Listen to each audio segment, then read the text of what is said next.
Oi família, tudo bem com vocês? Estamos aqui para mais um episódio do Desatando os Nós. Bom, e hoje nós estamos muito felizes de estar aqui com a presença do pastor Fábio. Ele é lá da Igreja Batista Nova Jerusalém, aqui em Rio das Ostras, e é um prazer receber o senhor aqui no nosso canal. Muito obrigada pela sua presença.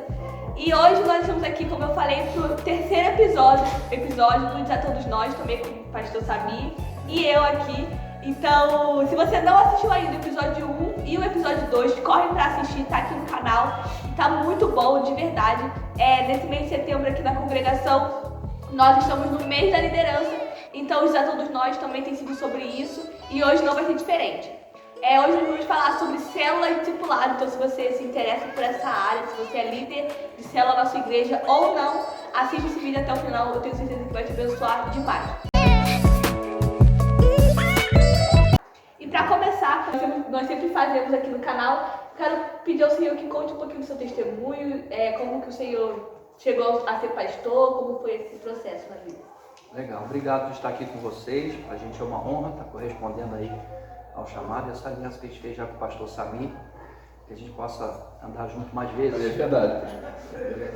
Bom, eu nasci no lar cristão, né, a vida toda crente. Eu dormia mais no berço, no banco da igreja do que do berço em casa, até porque eu não tinha berço. Mas fui nascido e criado na igreja, e quando eu vim morar em Rio das Ostras, e aí eu entendi que era para começar um seminário. Fui fazer o seminário, eu ia fazer faculdade de Direito, estava com a documentação pronta para fazer faculdade de Direito e fazer então teologia. Aí fiz os 4 anos e meio de bacharel em teologia, depois foram mais 6 anos, mais 6 meses de convalidação para o diploma. Sim. E depois eu fiz mais 2 anos de psicanálise e estamos aí, caminhando. Como pastor há 16 anos, né, 2 de setembro agora eu completei os 16 anos como pastor. Estou em Rio das Ostras há 27 anos. Desde que eu vim para cá, Igreja Batista Nova Jerusalém. E ali a gente foi crescendo espiritualmente, foi trabalhando, né? E aí então chegou o tempo do chamado de Deus para o ministério. E estamos aí já há 16 anos ajudando o chefão lá, pastor Alaí, né? Nesse grande desafio. Entendi. E a sua igreja age em célula também? Sim, nós somos uma igreja em células, né? Já estamos há 13 anos, né, em células. A gente começou meio que clandestino, né, sem estar afiliado em nenhum tipo de visão desse mover de igrejas em células.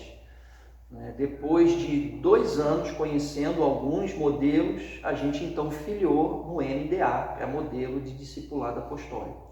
E estamos até hoje na visão do MDA. A gente conheceu o DNA, pastor Paulo Mazzoni, lá em Belo Horizonte. A gente conheceu o M12, né, do apóstolo René Terra Nova. A gente conheceu o G12 do César Castellano. A gente conheceu o M5, que é do pastor Roberto Lain, dos irmãos Menonitas de Curitiba. A gente foi conhecendo e aplicando alguns princípios deles. E para não fazer uma salada de frutas, então a gente conheceu depois o MDA, e aí a gente entendeu que o MDA seria a que mais se encaixava no nosso propósito, nossa visão, e a gente está aí já há 13 anos filiado ao MDA. E por que essa transição, pastor? Porque antes tinha uma outra visão antes do MDA, ou já... Como é que seguia antes disso acontecer? Na verdade a gente não conhecia células. Não aplicava célula? Não aplicava células. Nós andamos mais ou menos 35 anos. A Nova Jerusalém vai fazer 46 anos agora em dezembro, 47. Então, durante 35 anos, a igreja caminhou sempre numa direção. Então, a gente entendeu o propósito de Deus dessa estratégia da igreja, essa revolução das igrejas nas casas. Então, a gente começou a estudar sobre células. E até então, a gente estava só estudando esse portfólio todo de células que eu acabei de falar aqui, né, de modelos de célula. A gente foi só estudar, conheceu, foi nos congressos, a gente foi em todos esses lugares, bebeu dessas fontes todas, até então conheceu o MDA. Mas até então a gente nunca tinha trabalhado com células. E aí foi então quando a gente conheceu o MDA e falou, bom, a gente conheceu todos, né, e escolheu um, entendeu que esse era que a gente deveria entrar, debaixo de oração, é claro. Então, começamos a aplicar o modelo de células, né? Aí, quando a gente começou a aplicar, a gente mesmo assim ainda não estava afiliado. A gente foi vivendo os princípios do MDA. Sim. trouxemos o discipulado, né? Trouxemos toda essa visão do MDA.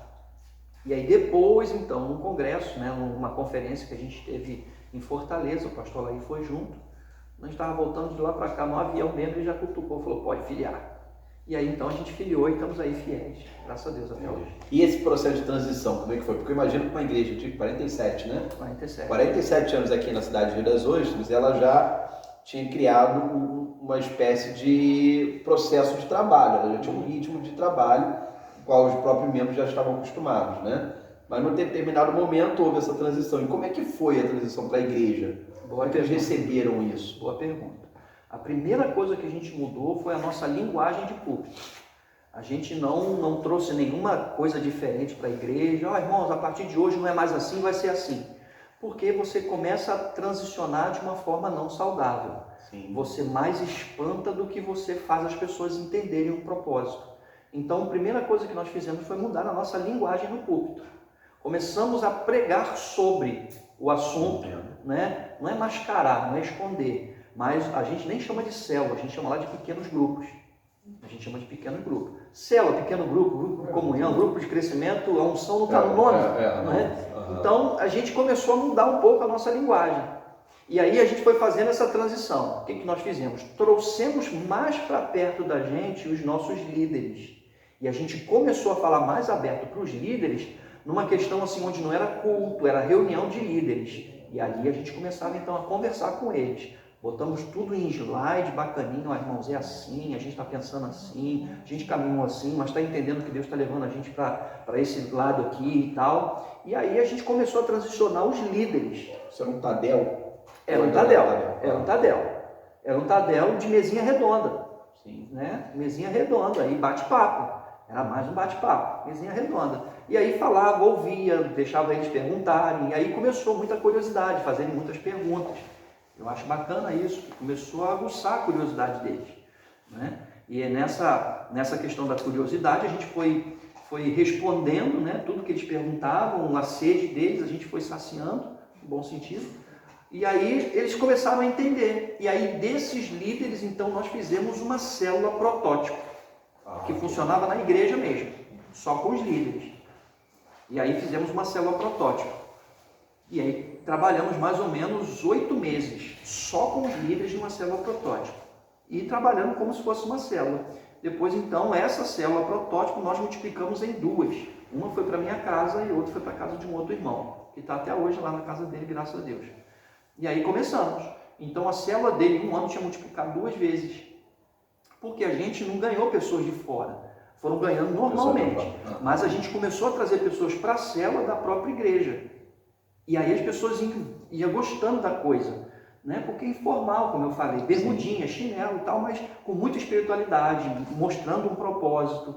E aí as pessoas foram entendendo. Hoje a gente não sabe viver mais sem célula, né? Graças a Deus. E hoje são quantas células lá na igreja? Hoje nós temos 28 células, eu preciso até atualizar esses dados, porque depois desse tempo de pandemia, né, nem todas as células voltaram presenciais, a gente tem algumas presenciais e outras ainda no sistema online, e outras que até hoje não voltaram, né? Então a gente precisa até fazer um balançar da roseira aí para ver o que sobra disso aí. Né? Mas basicamente 28 células. Atendendo 10 pessoas cada célula, 12 pessoas, vocês têm uma... Sim, a gente procura, quando chega 15, 16 pessoas, procura multiplicar a célula.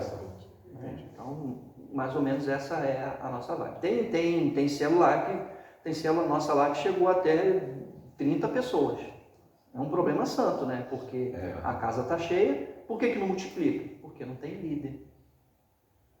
Mas aí a culpa é nossa, né? Porque o que multiplica uma célula não é pessoas. O que multiplica a célula é líder. Sim. Se você tem pessoa para multiplicar e não tem líder, alguém disposto para abrir a casa, você tem um problema santo, né? Sim. Aí fica uma congregação na casa do irmão lá, coitado. E como a igreja deve se mover em célula de discipulado, na visão do pastor?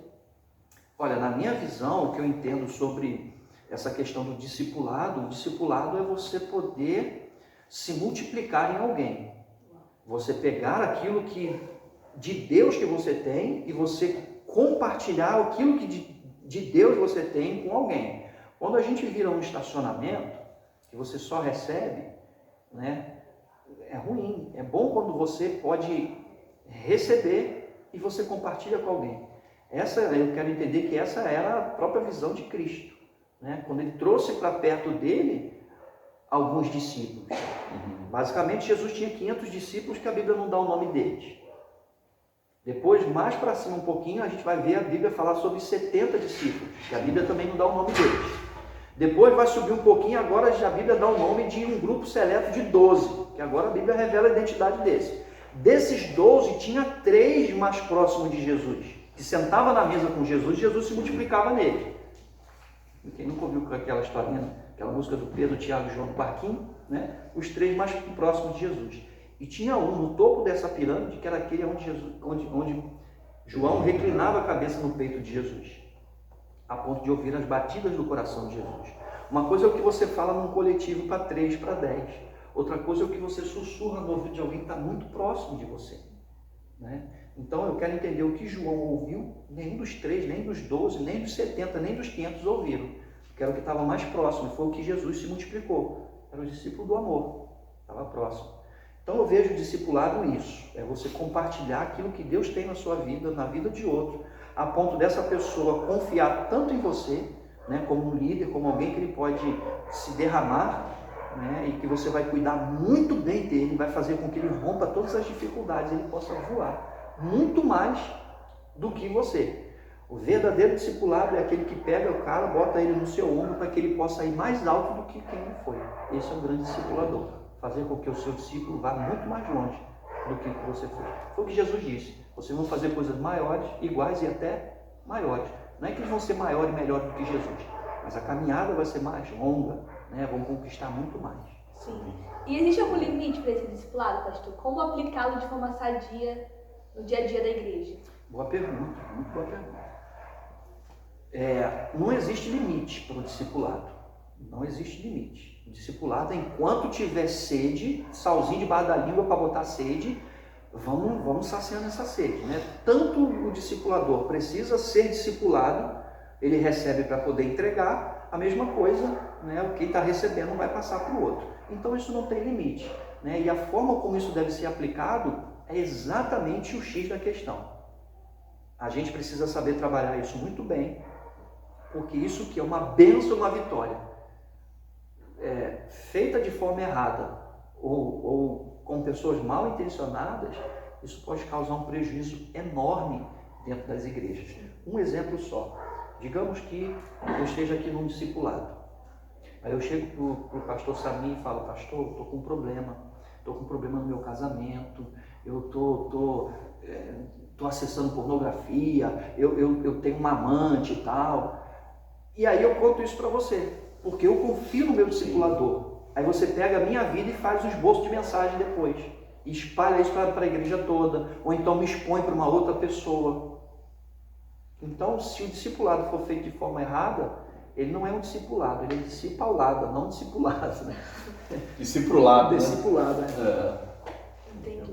E lá na igreja, o pastor aplica ele 1 a 1 ou em grupo? A gente começou com 1 a 1 dentro da visão do MDA. Uhum. Nós tínhamos lá as pessoas que a gente discipulava, o pastor Alaí discipulava alguns líderes específicos e eu uma outra turma também de líderes, só os líderes de célula. Cada um particularmente? Isso, era individual, cada um tinha um dia e um horário específico. Entendi. E o pastor hoje é discipulado pelo pastor Alaí. Isso aí. E assim, desculpa cortar, mas assim, essa relação de ser discipulado por alguém que é íntimo seu, é benéfica ou acaba atrapalhando em algum processo? Por exemplo, eu sou discípulo do meu, ou melhor, eu discipulo meus filhos, ou discipulo um primo, um parente próximo. Isso pode atrapalhar no discipulado ou o pastor enxerga que não, isso é benéfico até, isso traz até benefícios? Traz benefício, porque os nossos primeiros discípulos são os nossos filhos, quem está perto da gente. Se a gente não pode ser exemplo de quem está em casa, como que a gente vai ser exemplo de quem está longe?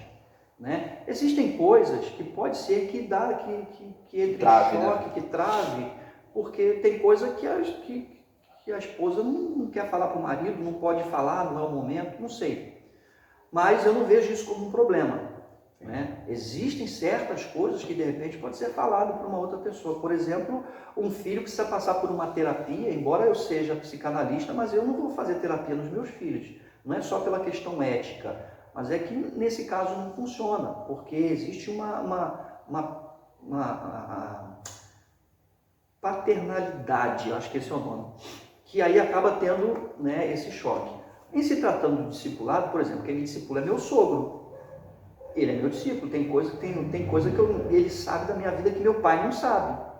Né? Ele senta lá, de vez em quando ele bota a mão na cabeça e expulsa umas coisas aqui de dentro. Então, assim, eu abro meu coração, ele tem a xerox da minha alma na mão dele. Então eu sei, embora isso é um pouco complicado, mas eu sei diferenciar quando ele é o meu sogro, eu sei diferenciar quando ele é o meu discipulador. E ele também, de contrapartida, também precisa diferenciar isso, né? Exatamente. Porque às vezes você vai falar alguma coisa do discipulado sobre, nesse caso, né, sobre a esposa que é filha do seu discipulador, e isso é para que ele não tome partido, de repente, numa situação qualquer, e dificultando o próprio discipulado, né? Exatamente. Então, tem que saber separar as coisas. Se tiver um discipulador, nesse caso, ministerial, de vida e tudo mais, que seja alguém fora do contexto familiar, se tem condições para isso se dá, ótimo. Mas eu não vejo problema nesse caso. No meu caso, particularmente, eu não vejo problema o meu sogro ser o meu sogro e o meu discipulador. Não vejo problema com isso. Muito pelo contrário. Entendi. E como trabalhar o discipulado sem que ocorra uma dependência emocional por parte de um dos lados, do discipulador ou do discípulo?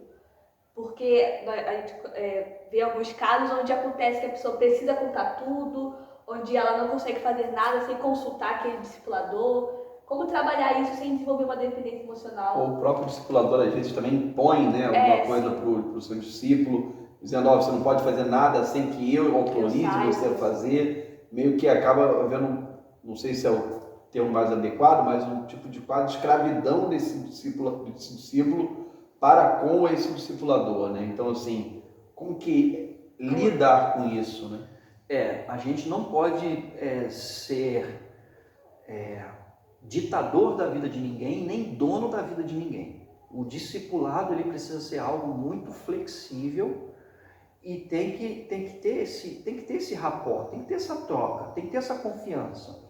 Não pode ser uma coisa por imposição. Você vai trocar seu carro, você só pode trocar se falar comigo primeiro, que eu vou dizer qual é a marca do carro que você vai comprar. Isso não é discipulado. Né? Isso é um domínio, isso é uma escravidão. Não é isso. Jesus nunca fez isso com ninguém. E por que a gente vai fazer?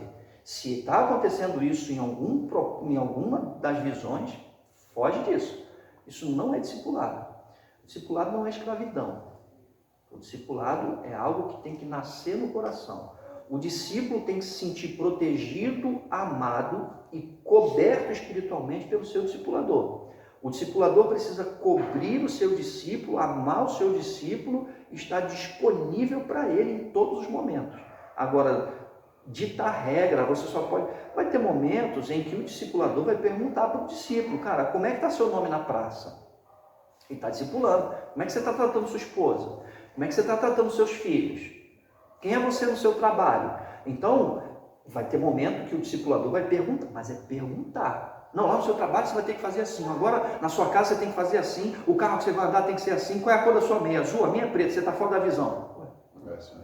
Isso não existe. Está fora.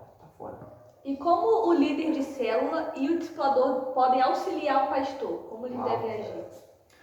O líder de célula e o discipulador, eles precisam ser um braço ministerial. Em todos os momentos, o discipulador, o líder de célula, precisa apontar para o pastor. Ele tem que fazer isso. Se ele não fizer isso, ele precisa fazer. Porque o pastor da igreja é o cara que está de braços estendidos, né, abençoando a igreja toda. E se a pessoa trabalha ministerialmente, auxiliando o pastor, então ele pode não ter o título do pastor, porque pastor é função, não é título. Ele pode ter a função de estar pastoreando pessoas sem ser chamado de pastor, mas ele é um pastor, está cuidando de pessoas, é um pastor. E ele precisa apontar para o pastor principal. olha, estou conversando com você aqui, mas sabe, o nosso pastor, então, eu sou seu discipulador, pode confiar em mim, olha, estamos aqui juntos, eu fui designado para cuidar de você, mas ó, o nosso pastor, ele tem que apontar, porque senão ele pode criar pessoas para ele, Sim. e para ele depois chegar assim mesmo, olha só, dá para a gente começar um trabalho nós dois, a gente vai para ali, eu sou o pastor, você vai ser meu auxiliar, a gente pode andar sozinho, não precisa estar debaixo da cobertura ali do pastor Sami, a gente vai. Gera uma rebeldia. Né? Exatamente. Rebelião é pecado de feitiçaria. Terrível, né? Agora, pastor, tira uma dúvida. Talvez o pessoal que está em casa assistindo o vídeo também pode ter esse mesmo questionamento. O líder da célula, ele obrigatoriamente é o discipulador de todos aqueles que estão com ele na célula, ou pode haver discipuladores dentro da célula de alguma outra pessoa, ou como é que é essa parte? Olha, eu vou te falar como que a gente trabalha na Nova Jerusalém. O líder de célula, geralmente lá, 98% das nossas células são células familiares. Okay. Né? Células familiares. A gente tem a célula só de jovens, meninos, moças e rapazes, só de adolescentes, moças e rapazes, só de crianças, menino e menina. Então, cada um líder dessas células aí são um casal. Um casal. Um casal. Marido e a esposa. Que não necessariamente... sempre são casados. Isso. O marido e a esposa que abriu a casa dele e recebe pessoas lá. Tanto para adolescentes, quanto para jovens, quanto para crianças. Adolescentes, jovens e crianças se reúnem na igreja por enquanto. As outras células que a gente tem são nas casas. Okay. E essas são lideradas pelo casal. Então o casal abre a porta da sua casa, recebe as famílias da igreja, né, e dos seus vizinhos e tal, que eles estão chamando para a célula. E então tem a célula lá. Então é o casal. O que a gente colocou como uma estratégia? O casal, ele está ali dentro da casa dele e ele tem a alça de mira dele dentro da célula. Então o que a gente colocou é o seguinte, de forma estratégica. Você vai mirar em 2 casais. Você vai ver 2 casais aqui. Aqueles casais que você vê que tem potencial, que estão crescendo, estão desenvolvendo. Chama esses 2 casais para perto de vocês. E vocês começam a discipular esses 2. Mais do que isso vocês não aguentam. Sim. Então, o marido tem aqui o líder da célula, ele tem um casal aqui. Então, o homem começa a discipular o homem. E a esposa discipula essa esposa aqui. Esse mesmo líder de célula começa a discipular um outro casal aqui. O marido discipula o marido. Outro homem, né? O homem discipula o homem, a mulher discipula a mulher. Então eles têm 2 casais. Um casal aqui tem mais 2 casais. Esses 2 casais aqui, dentro dessa mesma célula, vai mirar em mais 2 casais. Então o líder só discipula 2 casais. Esse casal, dependendo de quem for, pode discipular 2 casais ou um casal só.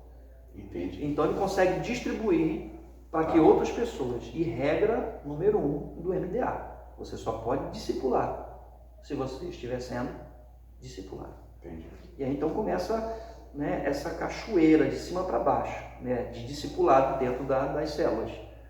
E qual deve ser o objetivo dessas células e como elas precisam agir no bairro que estão inseridas? Porque as células estão dentro das casas na maioria das vezes, né? Então, como agir dentro desses bairros? Qual é o papel dela ali? Ótimo.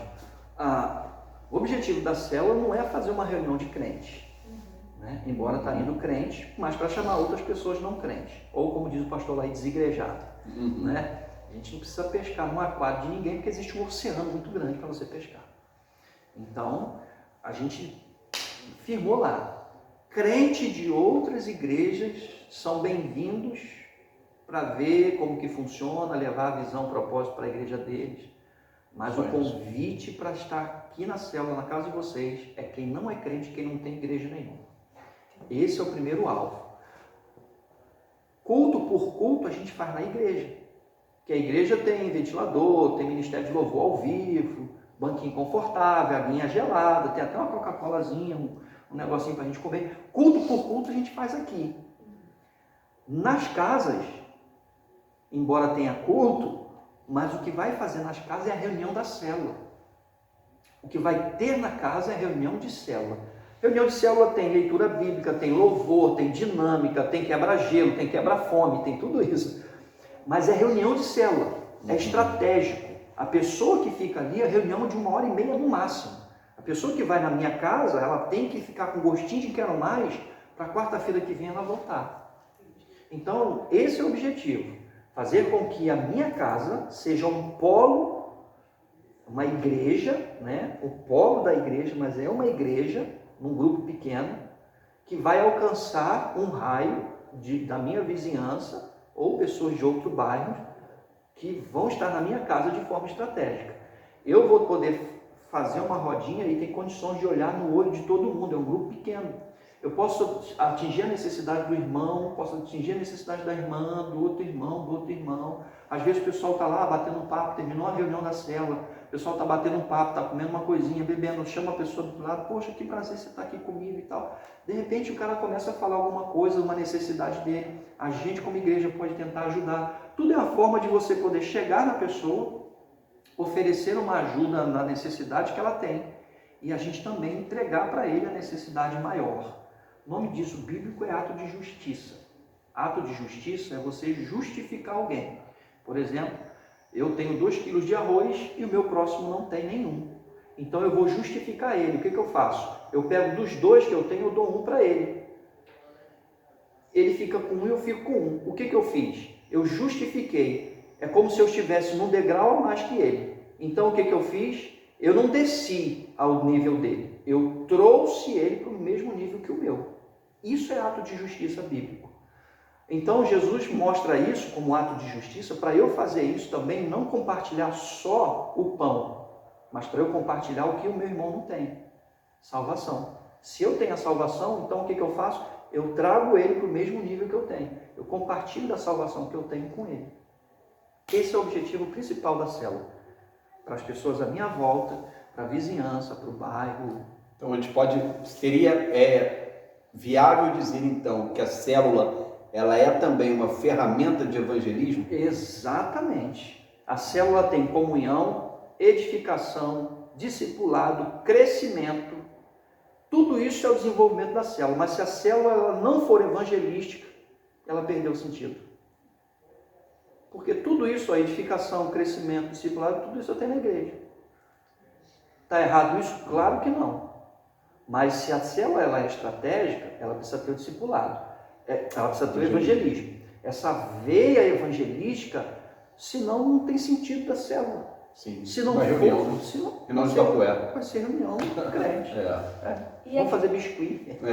E é o que o pastor falou na pregação também. A célula precisa frutificar onde está inserida. Né? Exatamente. No bairro onde está e tudo mais. Quero agradecer o pastor pela presença aqui. Foi um prazer ouvir o pastor. Aprendemos. Eu, pelo menos, aprendi demais. E quero te convidar também a se inscrever aqui no canal, deixar o seu like, comentar e participar de uma... Exatamente. E participar de uma célula. Aqui na congregação nós temos células de crianças, de adolescentes, de adultos. É só entrar em contato. Nós vamos te encaminhar uma dessas células e eu tenho certeza que você vai ser muito abençoado. Mais uma vez quero agradecer ao pastor Fábio, meu pai também. E é isso, até o próximo vídeo e tchau! Oi, pessoal, um abraço.